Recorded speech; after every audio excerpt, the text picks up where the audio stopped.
felicitaciones, asumió hace cerca de 100 días. Y nos gustaría conocer de entrada, antes de abordar un poco algunos de los temas que lo convocaron aquí en la sede de la organización, sobre cómo han sido estos primeros 100 días de gobierno. ¿Cuáles han sido algunas de las prioridades más importantes que ha llevado adelante en estos 100 días? Han sido 92 días, pero los he sentido largos.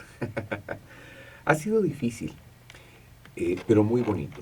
Hemos encontrado un país muy lastimado. Ustedes se recordarán que Guatemala enfrentó en el 2015 una situación que, si bien es cierto, es ejemplo y es algo que llama mucho la atención y llamó mucho la atención a nivel mundial, pero fue resultado de muchos años de corrupción y de impunidad. El pueblo de Guatemala se levantó, acompañado de instituciones que, aun cuando no eran fuertes, se fortalecieron y fueron muy valientes las personas que las dirigían, y se logró la renuncia del expresidente y la expresidente, ex vicepresidente, que ahora están guardando prisión en un proceso judicial. A raíz de eso, la población guatemalteca busca una opción que sea diferente a todas las ofertas tradicionales de política tradicional, y voltean a ver a un candidato que viene completamente fuera de la política, que es su servidor, Jimmy Morales, y ganamos las elecciones con un 68% de preferencia en la segunda vuelta. A partir de ese momento empieza la crítica, empieza la investigación, si están las capacidades, si está el equipo, si las situaciones se van a dar. Y el gobierno de transición, liderado por el presidente Maldonado, que fue la persona que estuvo desde el mes de septiembre hasta el mes de enero, empieza precisamente a hacer lo que tiene que hacer, un gobierno de transición, pero la crítica empieza hacia el gobierno del presidente Morales, que soy yo, pidiendo cambios inmediatos, cambios que la gente o algún sector o algunos sectores quieren que se den de un solo golpe. Encontramos el país en huelga. Nosotros teníamos 2 días de estar al frente del país, y teníamos huelga de los médicos que no habían recibido sueldo durante los últimos 2 meses. ¿Y cómo puede uno enfrentar una situación de esas? Pagando. Entonces la orden es, por favor, le pagan ya a los médicos. Pero si no hay recurso, tiene que haber recurso. De algún lado debe haber recurso. Y empezamos con 2 proyectos en el tema financiero: contención del gasto y priorización a todo lo que es urgente. Y la salud es urgente. Entonces, a los 2 días de gobierno ya le habíamos pagado a los médicos, y logramos levantar una huelga que ya traía 15 días de estar afectando directamente. A raíz de eso nos damos cuenta, que ya sabíamos, pero nos damos cuenta de la realidad de nuestros hospitales. Estaban por debajo del 30% del suministro de medicinas. Eso es eh, catastrófico, porque se mueren las personas en los hospitales por falta de medicamentos. A este momento llevamos un 75% promedio de suministro de medicinas en los hospitales, que aún falta, porque no puede faltar un 5%. Sin embargo, en 92 días podemos decir que ya el sistema, aun cuando con sus limitaciones, el sistema hospitalario va funcionando. Al mismo tiempo, hemos logrado, con esa contención del gasto, obtener algunos ahorros significativos también para poder fortalecer, ahora sí, lo más importante, la educación, que estaba en completo abandono. Guatemala es una población que tiene problemas añejos, que son realmente lesivos para la sociedad. No te vayas a asustar, pero el 52% de nuestros niños padece desnutrición crónica. Quiere decir que 1 de cada 2 niños está desnutrido. Y un niño desnutrido no puede estudiar. No solamente porque no tiene el ánimo para estudiar, sino porque su cerebro mismo no se ha desarrollado para poder aprender.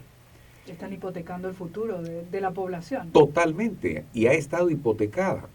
Así es que la segunda prioridad, no por urgencia, sino por importancia. La urgencia es la salud, la importancia es la educación, y hemos asignado todos los recursos existentes al tema de educación. De tal forma que, como nunca había sucedido en la historia, se hizo la asignación de 4 rubros que en Guatemala son básicos para la educación pública, que es útiles escolares, valija didáctica, que es para los maestros, bono de gratuidad, que es un bono como de becas que se les da a personas de muy escasos recursos, y refacción escolar.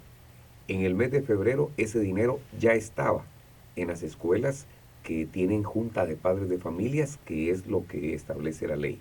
Y en el mes de marzo, el 28 de marzo para ser específico, ya había llegado el segundo aporte, la segunda cuota de la refacción escolar. Eso nos representa la cobertura del 50%. De los 180 días lectivos ya tenían 90 días garantizada la refacción. Con esto nosotros estamos dando muestras de que efectivamente nuestras prioridades son el desarrollo humano de nuestra población. A costa de algo, a costa de sacrificar el tema de inversión en infraestructura pública. ¿Por qué? Porque, repito, recibimos el Estado literalmente quebrado, pero aún así nuestra prioridad es la gente. Vamos a retomar otra vez un poco más adelante algunos de los desafíos que tiene hacia el futuro el país, partiendo un poco de lo que fueron estos primeros días de gobierno que usted mismo comentó, bastante un reto, ¿verdad? Asumir un país en transición y bueno, levantarlo otra vez. Hoy usted en Naciones Unidas mantuvo una reunión con el secretario general de la ONU acerca de la CICIG en su país. ¿Cuáles fueron algunos de los puntos más importantes tratados con el secretario general? Básicamente el punto medular fue la extensión del mandato de la CICIG, o sea, prorrogar 2 años más la CICIG en Guatemala. La CICIG es la Comisión Internacional contra la Impunidad en Guatemala, que ya tiene 9 años de estar en el país. En el mes de septiembre del año pasado, 2015, el expresidente Pérez Molina firmó un acuerdo de extender 2 años más, o sea, hasta septiembre de 2017, la permanencia de la CICIG en Guatemala. Sin embargo, platicando con el comisionado Velázquez, que es el encargado de la comisión en el país, hablamos de la necesidad de garantizarle por lo menos 2 años más, o sea, no hasta el 17, sino hasta el 19, la permanencia a CICIG, con el propósito de poder hacer una planificación a más plazo, por lo menos un mediano plazo, y así poder tener 3 cosas. 1, la garantía de la cooperación internacional por ese tiempo. 2, un plan que nos permita con indicadores claramente y bilateralmente definidos para poder ver cuáles son los alcances y lo que podemos esperar de la CICIG. Y 3, garantizarnos de que esa transferencia de capacidades, que es uno de los 2 temas fundamentales y prioritarios, pueda tener esos mismos indicadores establecidos. Así es que hoy traje una carta donde oficialmente el Estado de Guatemala solicita la extensión de ese tiempo y fue aprobado. Para nosotros es un logro por varias cosas. Primero, porque la población ve que todo nuestro discurso de lucha contra la corrupción no solamente era un discurso de campaña política, sino que es una realidad comprobada con hechos y compromisos por parte de nuestro gobierno. 2, esto le da un respiro al sector justicia de Guatemala, porque con estas capacidades que puede tener la cooperación internacional, fortalecen precisamente la investigación criminal y eso nos ayuda a impartir justicia. Y 3, que nosotros, las instituciones que queremos hacer bien las cosas, estamos respaldados con instituciones y personas que cuentan con la credibilidad de la población y así vamos a tener la credibilidad de la población nosotros también. Presidente, justamente haciendo un poco seguimiento a la permanencia de la CICIG en Guatemala, ¿qué considera usted que sigue pendiente como para fortalecer el sistema de justicia en su país y hacer esa transición y esas capacidades instaladas de la que me estaba hablando recién? Muchas cosas hacen falta.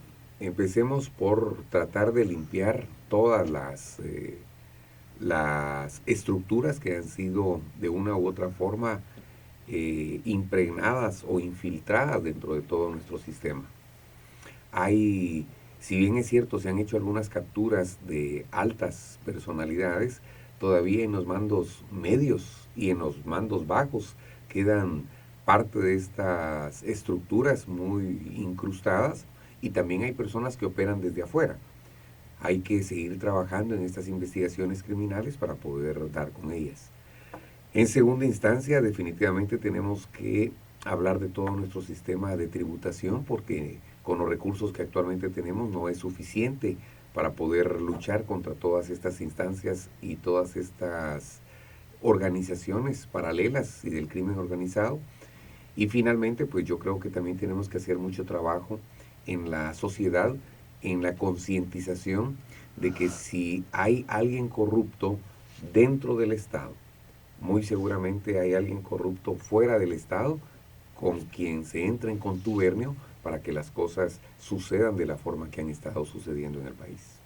Presidente, esta semana también usted va a participar de una reunión muy importante para Naciones Unidas, que es la reunión de la UNGAS, a ver si digo el nombre correcto porque es tan largo, el periodo extraordinario de sesiones de la Asamblea General sobre el problema mundial de las drogas. ¿Cómo, ¿Cómo le afecta ese problema en particular a Guatemala y qué expectativas tiene su gobierno de esta reunión en particular? ¿Usted cree que puede ser un momento trascendental para cambiar ciertas situaciones de cómo se mueve la situación en el mundo? Voy a tratar de ilustrar cómo veo yo el problema de la narcoactividad. La narcoactividad, desde el punto de vista de Guatemala, es la pelea de dos grandes elefantes. Y cuando dos grandes elefantes pelean, el que más sufre es el pasto. Nosotros, Centroamérica y Guatemala, somos el pasto. ¿Por qué? Porque hay una oferta tremenda por acá y una demanda tremenda por acá, que es un elefante que quiere hacer llegar la droga a un destino, y por el otro lado hay un elefante luchando porque esa droga no llegue a ese destino. Pero para que esa droga no llegue, el pasto es nuestro territorio. Ahí queda violencia, queda muerte, quedan muchos destrozos que nosotros lamentamos. Ahora, nosotros nos hemos unido y seguimos con toda la disposición para ayudar a que esa droga no llegue al lugar donde está la demanda. Quiere decir que nosotros estamos del lado del elefante, de la ley, ¿sí? Ahora, esa lucha es una lucha muy cara, porque del otro lado hay mucho dinero, hay naves nuevas, hay naves aéreas, naves marítimas, hay armas, hay muchas cosas. Y al recién iniciamos esta conversación, yo conté que no tenemos en Guatemala ni siquiera suficiente dinero para tener medicinas en los hospitales. Entonces la pregunta es, ¿a qué le destino dinero? ¿A una lucha que no es nuestra o a llevar medicinas a los hospitales? La respuesta es más que obvia. Sin embargo, nosotros estamos en la disposición de seguir colaborando como lo hemos venido haciendo, con una condición. Nosotros tenemos algo para poner y tenemos un recurso humano fabuloso, un ejército y una policía nacional disciplinados que está claramente demostrado con hechos. Hay una instancia que se llama FIAT, que es la lucha aérea contra el narcotráfico, en donde Estados Unidos puso 6 helicópteros, el ejército de Guatemala puso los pilotos y la Policía Nacional Civil y el Ministerio de Gobernación pusieron la administración. Como resultado, hemos reducido a 0 las trazas aéreas en el territorio nacional. Sin embargo, la costa del Pacífico sigue siendo un lugar que no hemos podido frenarlo. Ahora, si Estados Unidos o todos los interesados ponen las lanchas, ponen las naves, ponen todo, nosotros ofrecemos poner ese recurso humano de nuestra Marina y poner la administración de nuestro Ministerio de Gobernación, y nosotros garantizamos que unidos vamos a poder hacer la lucha. Y con esto nosotros planteamos que también estamos abriendo los ojos y abriendo los oídos a nuevas formas de enfrentar esta amenaza, porque creemos que después de 50 años, 1962, a la fecha, vemos que la batalla sigue igual, la batalla sigue sin tregua y los éxitos son, o los logros son contados y no se ha logrado. Por eso nosotros estamos abiertos a escuchar nuevas ponencias y a poder encontrar soluciones que no sean únicas, sino que sean partes de una solución integral. A su criterio, ¿cuál tendrían que ser esos nuevos lineamientos para resolver de una vez el problema de las drogas en el mundo? ¿Por dónde usted cree que pasa realmente el trasfondo de la cuestión? ¿Dónde están las trabas para que este problema internacional se reduzca, se minimice y deje de afectar, digamos, a los países más, en este caso, pobres o débiles, como el caso de Guatemala? Una solución específica creo que todavía no la hay, si no ya la hubiésemos implementado. Yo creo que todos los países andamos en búsqueda de encontrar esa solución y es por eso que estamos con los oídos abiertos a escuchar. Lo que sí puedo garantizar es que el artículo 1 de la Constitución Política de la República de Guatemala podría ser parte de la solución. Y dice, el Estado de Guatemala se conforma para cuidar a la persona y a la familia y alcanzar su bien supremo, que es el bien común. Si nosotros empezamos a pensar en la persona y a cuidar a la persona y a las familias, le vamos a encontrar solución a todos los problemas existentes. Nosotros en un tiempo fuimos zona de paso de drogas. Hoy, para tristeza nuestra, somos zona de paso, zona de cultivo, zona de producción y zona de consumo. La pregunta es, ¿un país como Guatemala le podrá hacer frente en el tema de salud a una población que se vuelva adicta? Ese es un tema que tenemos que empezar a conversar. Ese es un tema que no podemos dejar de lado. Entonces, si bien es cierto que tenemos que hablar desde el tema desde el punto de vista penal, también tenemos que hablar desde el punto de vista de salud y de protección a nuestras personas.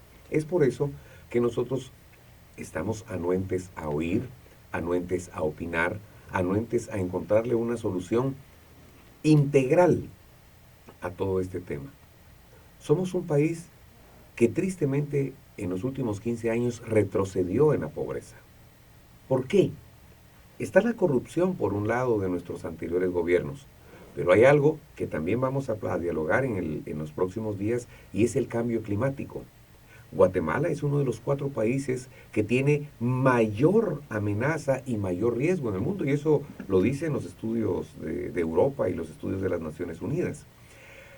Durante los últimos 100 años, Guatemala cada año ha tenido o terremotos, o erupciones, o ciclones, o inundaciones, o sequías, todos los años.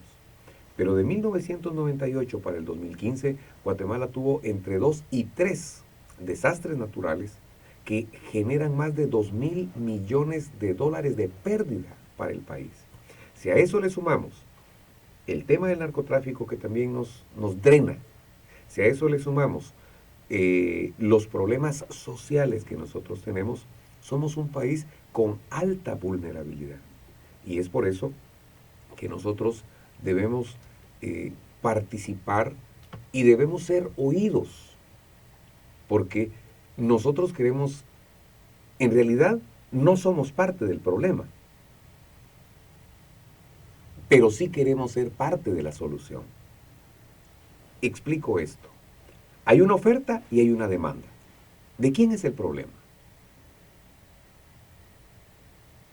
Ahí están los involucrados y están los actores. Nosotros estamos en medio.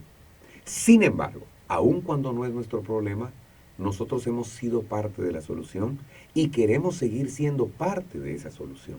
Lo que necesitamos es que hagamos el análisis de todo lo que nos representa a nosotros un país con las vulnerabilidades que he mencionado y con la necesidad de resolver los problemas propios que son grandes sin dejar de ayudar a los problemas que por nuestra posición geoestratégica nos involucran.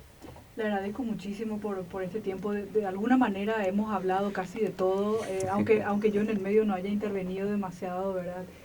Incluso yo, bueno, ya conversando aquí me surgieron otras preguntas, no sé si hay tiempo para eso, pero me gustaría mucho saber si hay avances, por ejemplo, en las conversaciones entre su gobierno y el gobierno de Estados Unidos con relación a este tema tan importante para su país, que es la lucha contra el narcotráfico. Usted me ha dicho de algunos avances, algunos temas de cooperación para resolver el control del tráfico a través de su territorio. ¿De qué otras cosas más a largo plazo, por ejemplo, han conversado? ¿Hay avances ya importantes? ¿Se estableció algo en estos primeros días de gobierno o es algo que usted piensa hacerlo en el futuro cercano? Sí, hemos estado trabajando de una forma cercana durante mucho tiempo. Estas conversaciones que estoy hablando acá las he dejado ver, aun cuando no hemos logrado profundizar a estos planteamientos, pero sí, el trabajo y la cooperación que hemos mantenido con Estados Unidos ha sido muy estrecha. Creo yo que debe estrecharse más porque, insisto, la lucha es muy dura y las amenazas son muchas. Le agradezco muchísimo por su tiempo, muy amable. A Abarcamos un montón de cosas, muchas gracias. Un saludo muy cordial a toda la audiencia de esta radio y gracias por el espacio. Bendiciones. Gracias a ustedes. Bueno, ahí está.